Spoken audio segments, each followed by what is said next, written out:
Malalaman na natin ang sagot dyan as we enter the last game of this series number 1 sa Saturday Special ng MPL.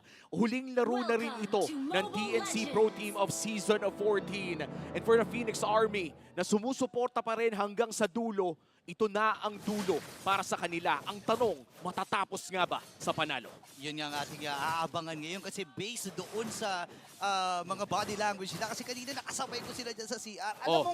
Alam mong game na game sila eh. Hindi na nila pinag-uusapan yung mga nangyari ng game number 2.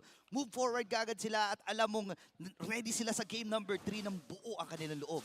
Yan naman talaga ang importante. No? Kahit anong mangyari, basta ang samahan ay matibay at tuloy-tuloy pa rin ang pag-aarangkada. Ang biyaheng tagumpay ay mukhang nagbabalik para sa TNC Pro Team. Pero TLPH, JP, agarang ang sakit talaga ng level 1 Beatrix. Ang hirap talaga. Tapos nakaratrat ka pa, di ba? Ang hirap pa tapatan yan. Pero since napa-flicker nga itong si JP, makaka-expect tayo ng hindi super agresibong show in a few. Pero ngayon naman sa may bandang ibaba, heads. At itong si Sanford, hi, hello lang. Bakbakan lang. Bakbakan lang. Kumbaga parang check ping ng suntukan sa XP lane. And ang nakakatuwa dito for TNC Pro Team, in the early parts of the game, ay lamang pa rin sila sa damage. At ito na nga yung mga pinag-uusapan natin kanina, tuwing early game talaga, ito yung mga gusto nilang gawin. But for TLPH, it's the same story. Pag umabot ng late game to, we're looking at Benecuity. Na alam naman na natin yung Nathan ever since na naging uso itong gamitin, na pag umabot na ng late game, ay napakataas talaga ng damage na pwede niyang iba. Alam mo, hanggang ngayon niya, parang iniisip ko pa rin kung sino ba makaka-counter dun sa 1v1 na kakayahan ng isang Nathan. No, kapag naka-entropy siya, di ba? Parang ang hirap sumagot. Siguro, 2v1 yun eh. Oo, 2v1 magiging dalawa kasi. Tama nga naman, 1v1 magiging 2v1. Ginawa 2v1, dalawa yung natad.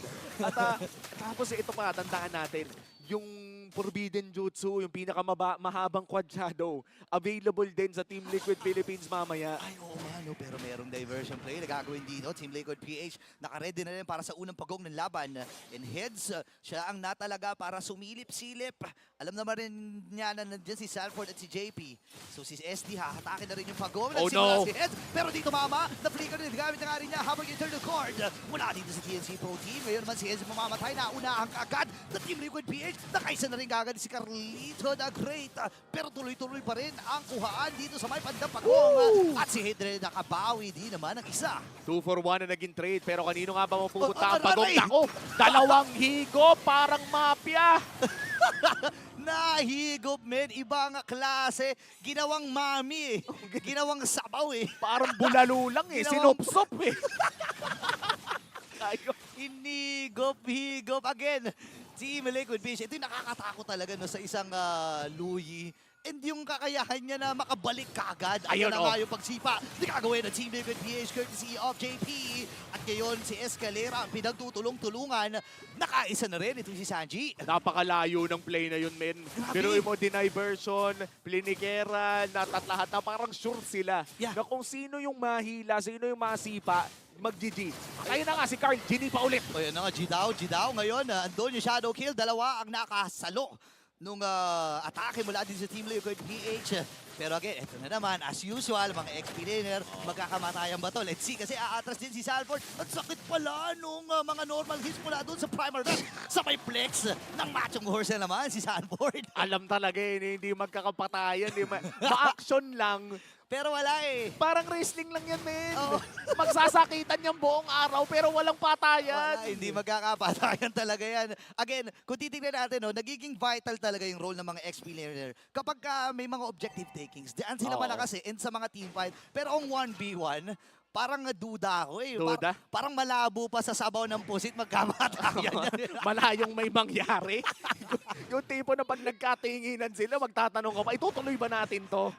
Nakita natin, umulti naman, medyo matagal ang ulti ng Primal Rat, no? So medyo malaki ang nawala sa side ng TNC. But by now, meron na rin naman, at napaka-importante nito dahil may flicker din si Hits. Pwede niyang gawin yung 5 seconds na crowd control duration kung sakaling may matamaan siya with a flicker play. Ay, oo nga, no. Buti na lang na-point out mo yun kasi again, isa yun sa mga bentahe talaga ng isang edit. And kapag wala kang flicker, medyo mababa yung chance mo na gumaw ng gumaw eh, di ba? Tsaka hindi rin kasi nakakalusot ng wall yun eh. Ayun na nga, speaking of paglusot! Hindi nakapindot ng attack button, men. Hatred ay natunaw kagad. Pero may diversion play na gagawin ng Team Liquid PH. Nakabang si Sanji at si Sanford doon sa may bandang ibabaw. Pero nagamit na ni Sanford yung kanyang final slash. So may idea din ng TNC na kulang Oh, JP! dito ng Team Liquid PH. Pero nandun pala yung sipa. At namatay kagad si Escalera sa pagkakataon dito habang si Head Zaman ay pumafronter Ayun! lamang dispersion rotation.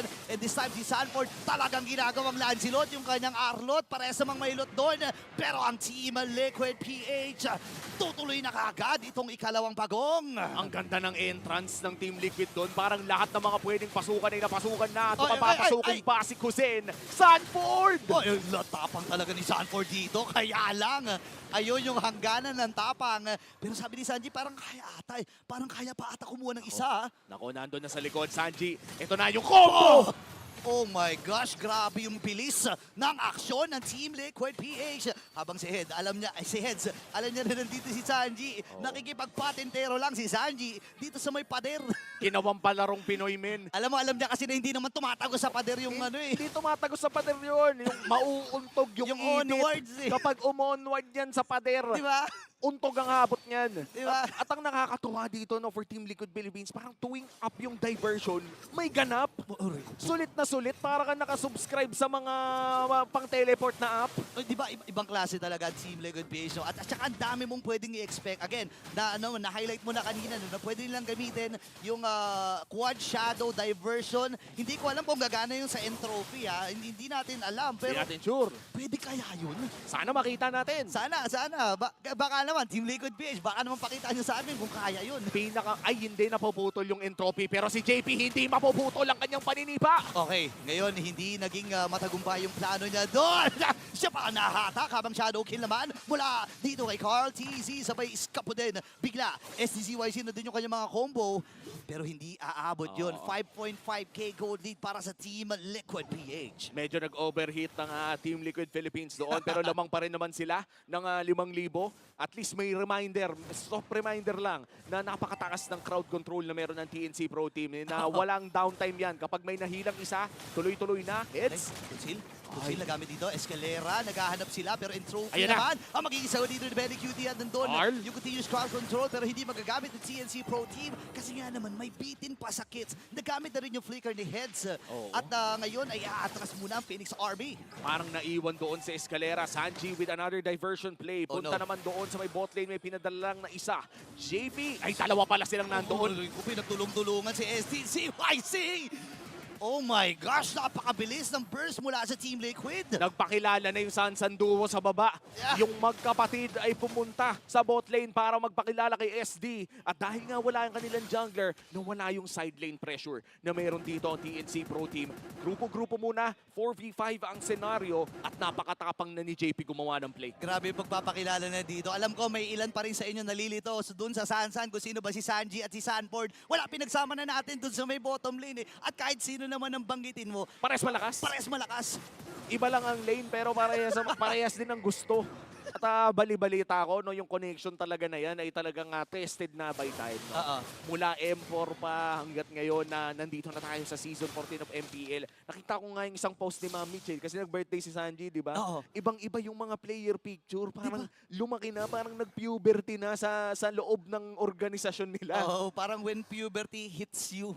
Ganun eh, may mga ganun trend eh. Wait lang ha, yung trend ata ng Team Liquid PH. Itutuloy ba nila? Si JB naghahanap ng sisipain. Sige na, ikaw na kagad natin si Ayun, oh. SCCYZ at hindi nakatakas doon mula sa kamay ni Benny QT. Ngayon, hindi rin tumama yung vengeance from Sanford.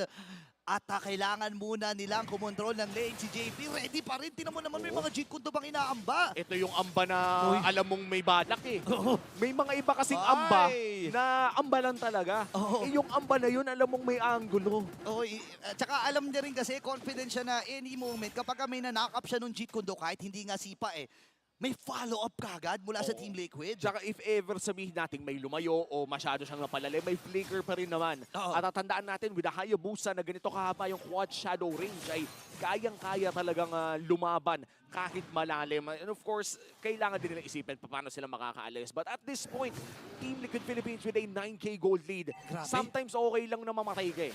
Okay lang na may isang mamatay, alay na yon, tapos mamamatay yung apat ng kabila. Oo. Kasi yung 10k gold lead, hindi na biro yan eh. Yeah, sobrang hirap talaga habulin niya, no? Again, hindi ko naman sinasabing imposible kasi may mga teams talaga na nakakabalik from 10K, Oo. from 12K.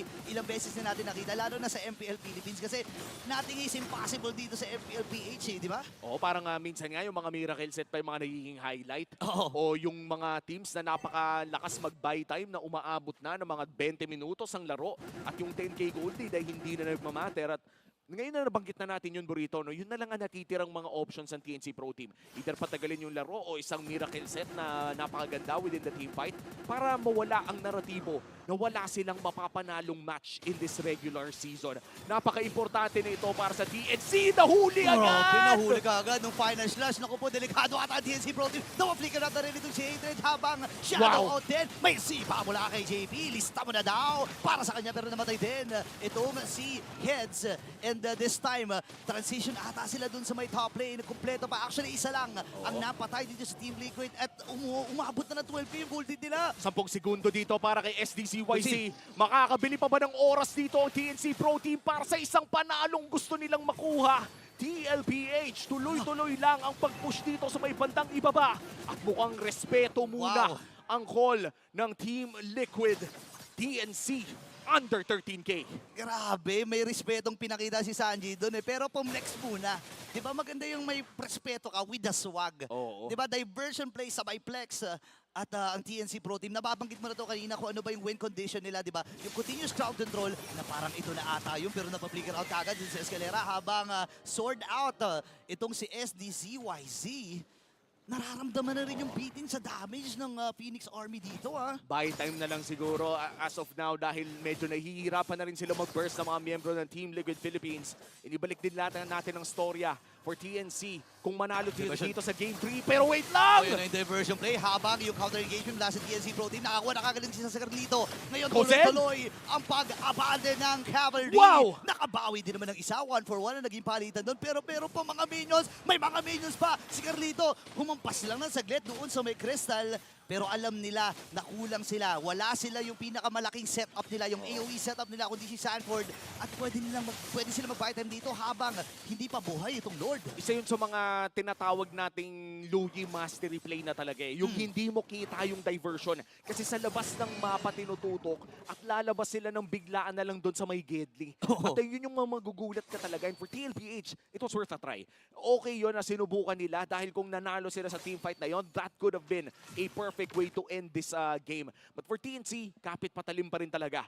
This is a game na kapag natalo sila dito, matatapos ang regular season nang wala silang pinanalong match. At napakalungkot na to para sa TNC Pro Team.